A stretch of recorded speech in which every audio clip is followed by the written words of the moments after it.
Esse é o tema de hoje do nosso Café com Bolos. E aí, tem tempo para um cafezinho? Essa semana foi um teatro do absurdo. Vê só, metade das mortes por Covid em 2020 não era por Covid. Não precisa mais usar máscara. Os 81 e-mails que não foram respondidos é porque o sistema estava fora do ar. E eu tenho provas de que ganhei a eleição no primeiro turno. Em poucos dias, o Bolsonaro e a sua turma disseram todas essas mentiras deslavadas na cara dura. Tem muita gente que acha que isso é uma cortina de fumaça, como se fosse para desviar o foco das investigações, enfim, dos crimes que o governo Bolsonaro cometeu. Mas a gente precisa parar para pensar se isso é apenas uma mentira inofensiva para gerar burburinho ou se é parte da estratégia miliciana do Bolsonaro e da sua família. E esse é o nosso tema de hoje no Café com Bolos. E aí, tem tempo para um cafezinho? Para fazer um bom café, meu bem. Eles sabem que estão mentindo. Nós sabemos que eles estão mentindo. E eles sabem que nós sabemos que eles estão mentindo. Quem assiste a CPI e não acompanha o que está acontecendo no Brasil no último ano e 3 meses, desde o início da pandemia, vai ver um monte de gente jurando de pé junto, que seguiu a ciência, que tentou combater o vírus, que tomou todas as medidas que eram necessárias. Mas qualquer um que pare 5 minutos para se lembrar do que aconteceu no Brasil nesse período e continua acontecendo, vai ver que a CPI não trouxe exatamente nada de muito novo. Ela, na verdade, está reunindo as várias provas que já existiam antes de qualquer interrogatório. E é aí que está a grande questão. A CPI tem um papel fundamental de disputar o sentido da verdade, da memória da pandemia. Para quem acompanha o noticiário e participa dos debates, os fatos vão se tornando claros. Mas a maior parte da população brasileira não acompanha a cena política dessa forma.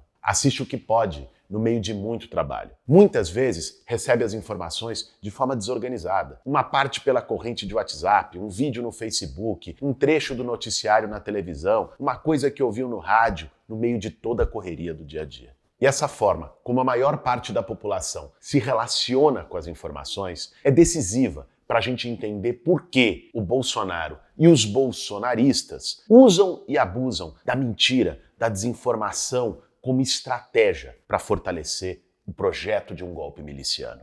Vamos lembrar das eleições de 2018. Todo dia a gente era bombardeado com mensagens no WhatsApp sobre kit gay, mamadeira de piroca e coisas absurdas de todo o gênero. Pra gente, era óbvio que era mentira. Mas a maioria das pessoas, até hoje, tem algum parente ou conhecido que ainda acredita naquela desinformação.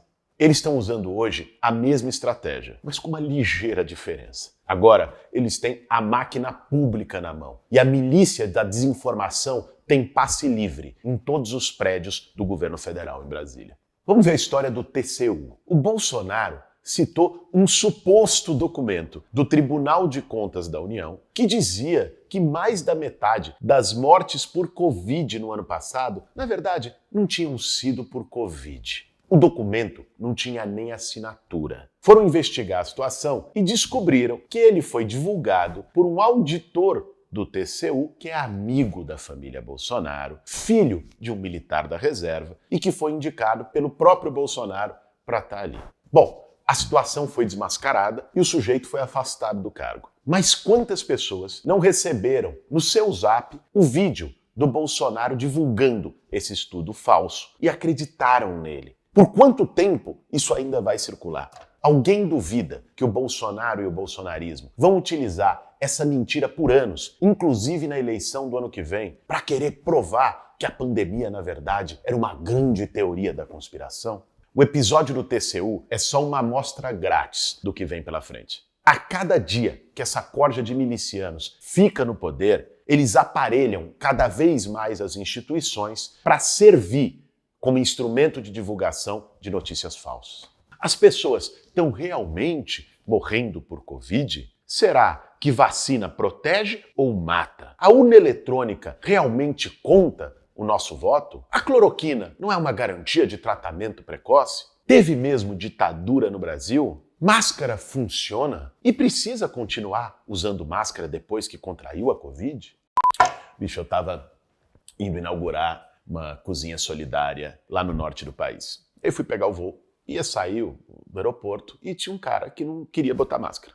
Com a máscara baixo, não sei o que e tal. Chegou a aeromoça, gentilmente, falou, senhor, tem uma regra, tal, é preciso utilizar a máscara. E ele começou a discutir, para a perplexidade de todo mundo que estava no voo, de que tinha um estudo que já foi comprovado de que se as pessoas estão perto uma da outra, não tem nenhuma diferença usar ou não máscara. Que a máscara poderia proteger se as pessoas têm distância. Mas como botou todo mundo um sentado lá do outro no avião, a máscara não tinha nenhuma eficácia, que não tinha porque ele botar máscara, que aquilo era um absurdo, que aquilo era uma enganação. Bicho, atrasou uns 15 minutos pro voo sair, por causa do absurdo, da cena que o cara montou. Mas você via nas palavras dele, você via no jeito de se colocar. Aquilo não era dele, aquilo era da corrente de WhatsApp que ele participa. Depois ele ficou a viagem inteira ainda falando, estava sentado perto do cara, falando groselha, porque é o Bolsonaro, porque não sei o quê. Então, isso gera um exemplo. Quando o Bolsonaro faz uma fala dessa, que às vezes uma parte da sociedade que está acompanhando as notícias, que não é negacionista,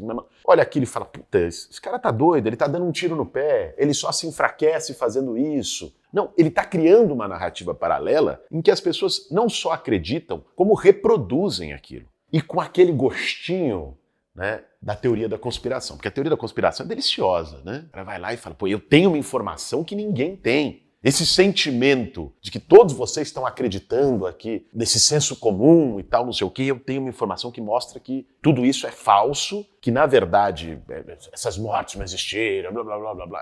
Pô, o que a gente viu de gente abrindo caixão, porque para dizer que não tinha corpo, que era um enterro fake, isso vai criando um caldo de cultura na sociedade. E vira uma disputa de narrativa, uma coisa que nem devia ser perguntada, né? Essas questões não deveriam estar sendo colocadas no debate público. Mas, ao colocar essas questões, ele consegue alimentar e organizar um setor da sociedade em torno dele.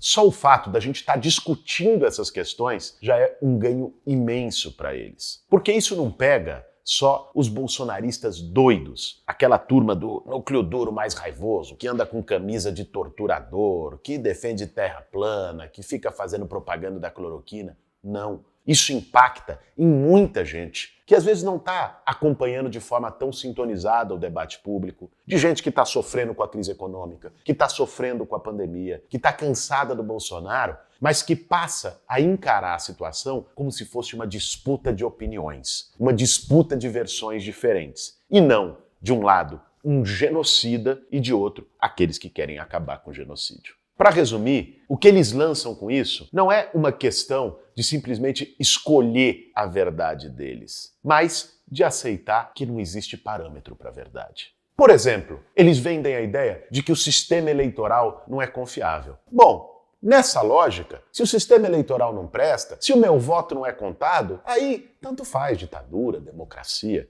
enfim. Deu para entender a gravidade dessa estratégia permanente de mentiras adotada pela milícia bolsonarista? Nosso papel não é simplesmente provar racionalmente que as informações estão erradas. Aliás, isso já tem sido feito pelo trabalho exemplar de muitos jornalistas, agências de secagem e mesmo em debates nas redes sociais.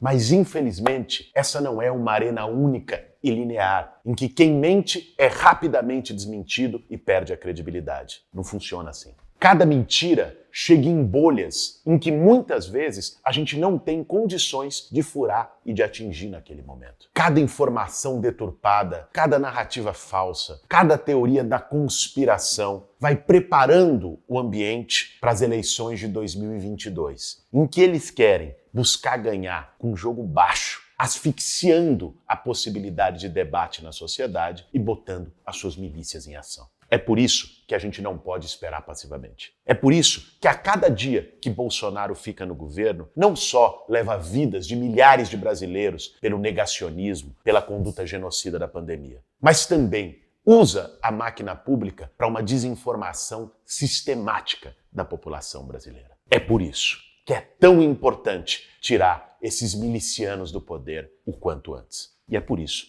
que no próximo dia 19 nós vamos estar de novo nas ruas. Esse foi mais um Café com Bolos. Para fazer um bom café, meu bem.